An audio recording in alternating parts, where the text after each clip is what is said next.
بسم اللہ الرحمن الرحیم۔ السلام علیکم محترم ناظرین۔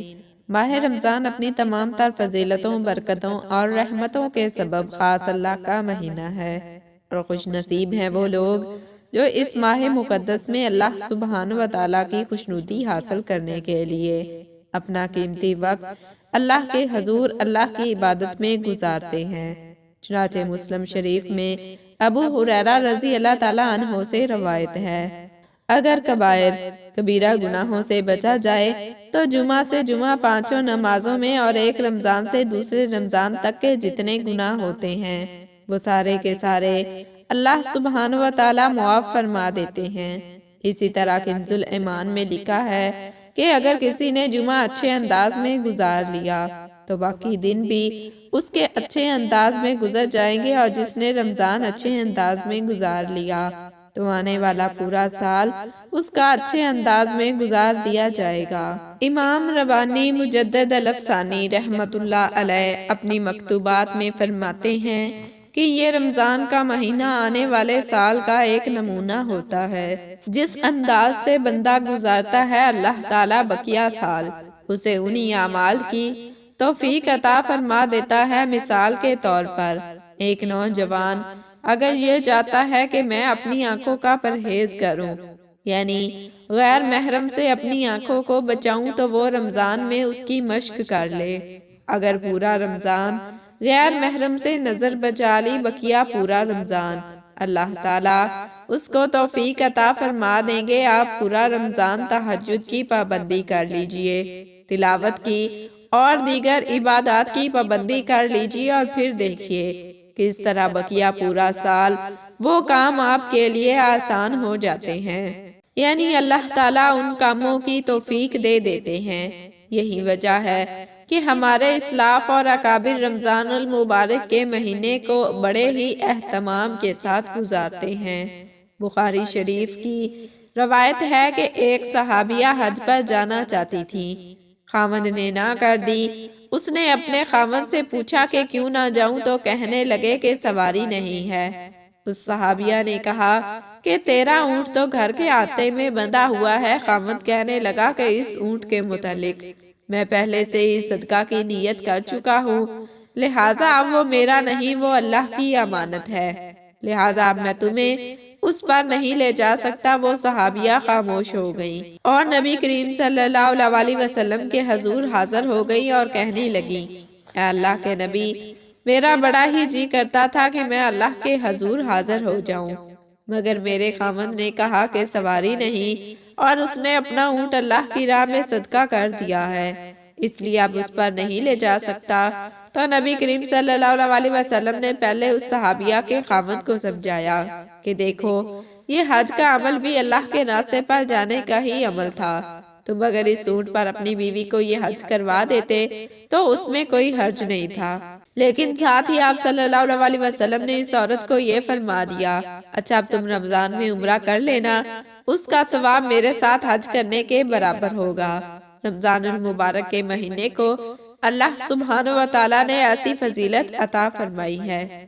چنانچہ کنز الایمان میں ہے کہ جب رمضان کی پہلی رات آتی ہے تو شیاطین اور سرکش جنات کو قید کر دیا جاتا ہے اور باندھ دیا جاتا ہے، جہنم کے سارے دروازے بند کر دیے جاتے ہیں، پورا رمضان وہ بند رہتے ہیں، اور جنت کے سارے دروازے کھول دیے جاتے ہیں اور ان دروازوں کو پورا مہینہ بند نہیں کیا جاتا۔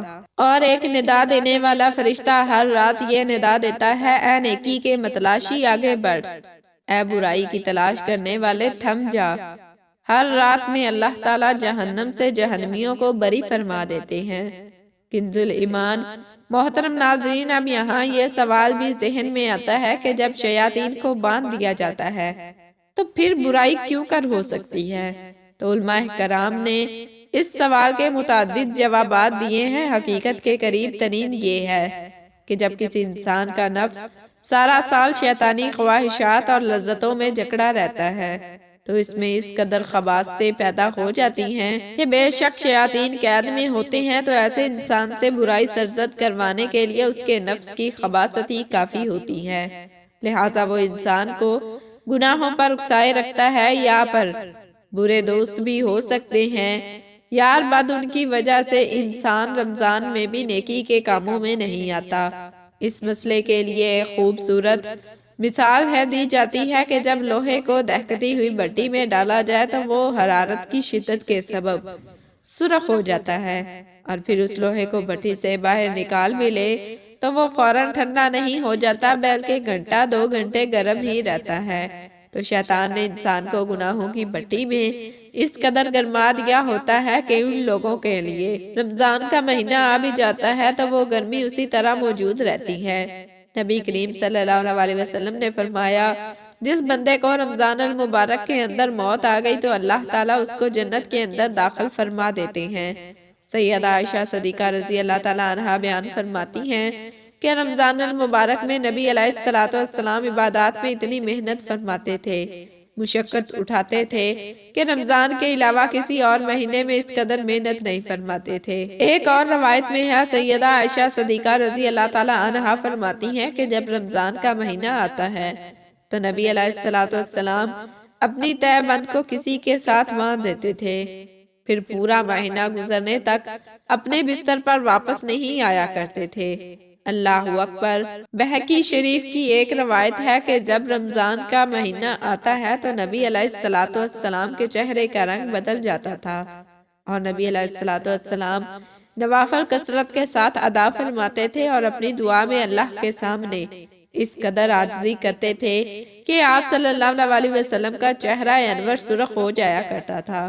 چنانچہ حضرت سلمان فارسی رضی اللہ تعالیٰ عنہ سے روایت ہے کہ نبی کریم صلی اللہ علیہ وسلم نے فرمایا، اے لوگو، تمہارے اوپر ایک بڑا برکت والا مہینہ آ گیا ہے، ایسا مہینہ کہ جس میں ایک رات ہے جو کہ 1000 مہینوں کی عبادت سے بھی افضل رات ہے، ایک ایسا مہینہ جس کے روزے کو اللہ رب العزت نے فرض فرمایا اور رات کے قیام کو اللہ نے اپنے قرب کا ذریعہ بنایا۔ جس نے رمضان میں نفل عمل کیا ایسے اجر ملے گا جس طرح اس نے رمضان کے علاوہ فرض عمل کیا تھا، اور جس نے ایک فرض پر عمل کیا اس کو غیر رمضان کے 70 فرض کے برابر اجر عطا کیا جائے گا۔ اس حدیث مبارکہ سے ثابت ہوا کہ اللہ سبحانہ وتعالی رمضان المبارک میں انسان کے اعمال کا اجر 70 گنا بڑھا دیتے ہیں۔ سبحان اللہ۔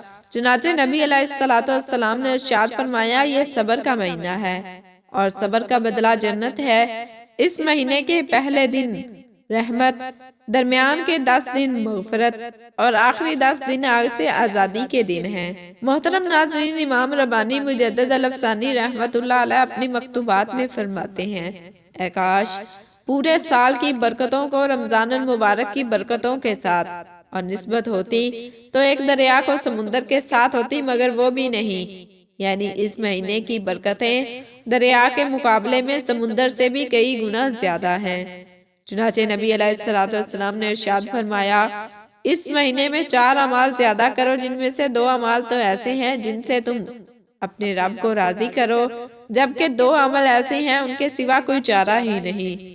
لہٰذا وہ 2 باتیں جن کے ذریعے تم اپنے رب کو راضی کرو، اللہ تعالیٰ کی وحدانیت کا اقرار کرنا اور توبہ استغفار زیادہ کرنا، جبکہ دوسری 2 چیزیں یہ ہیں کہ اللہ تعالیٰ سے جنت مانگے اور جہنم سے پناہ مانگے۔ محترم ناظرین، نبی کریم صلی اللہ علیہ وسلم کی حدیث مبارکہ سے یہ 4 اعمال ثابت ہیں جن کی رمضان المبارک کی بابرکت مہینے میں کثرت کرنی ہے۔ نمبر 1، زیادہ سے زیادہ کلمہ پڑھیں، لا الہ الا اللہ، چند 100 مرتبہ روزانہ ضرور پڑھا کریں، جبکہ ایسے مسلمان بھی موجود ہیں جو رمضان کے دنوں میں روزانہ 10 ہزار مرتبہ کلمہ شریف پڑھ لیتے ہیں۔ نمبر 2، استغفار کی کثرت کی جائے، یعنی استغفر اللہ کی کثرت کی جائے۔ نمبر 3، اللہ سبحانہ وتعالیٰ سے جنت کے طلبگار ہوں۔ نمبر 4، جہنم سے آزادی کے لیے خوب دعائیں کی جائیں۔ آخری 2 کام ایسے ہیں جن کے بغیر ہمارا گزارا ہی نہیں۔ نہ صرف رمضان المبارک میں بلکہ تمام ایام میں ان 2 باتوں کی دعا کثرت سے کرنی چاہیے۔ اللہ سبحانہ وتعالیٰ سے دعا ہے کہ ہمیں رمضان المبارک کا صحیح طریقے سے ادب و احترام کرنے، عبادات کی کثرت کرنے اور خوب نیکیاں حاصل کرنے کی طاقت و توفیق مرحمت فرمائے، آمین یا رب العالمین۔ ناظرین، ویڈیو کیسی لگی؟ ویڈیو کو لائک اور صدقہ جاریہ سمجھتے ہوئے شیئر کر دیں۔ مزید ایسی اسلامک ویڈیوز دیکھنے کے لیے ہمارے چینل کو ضرور سبسکرائب کریں اور کمنٹ سیکشن میں اللہ تعالیٰ کے 99 ناموں میں سے ایک نام ضرور ٹائپ کریں۔ جزاکم اللہ خیرا کثیرا۔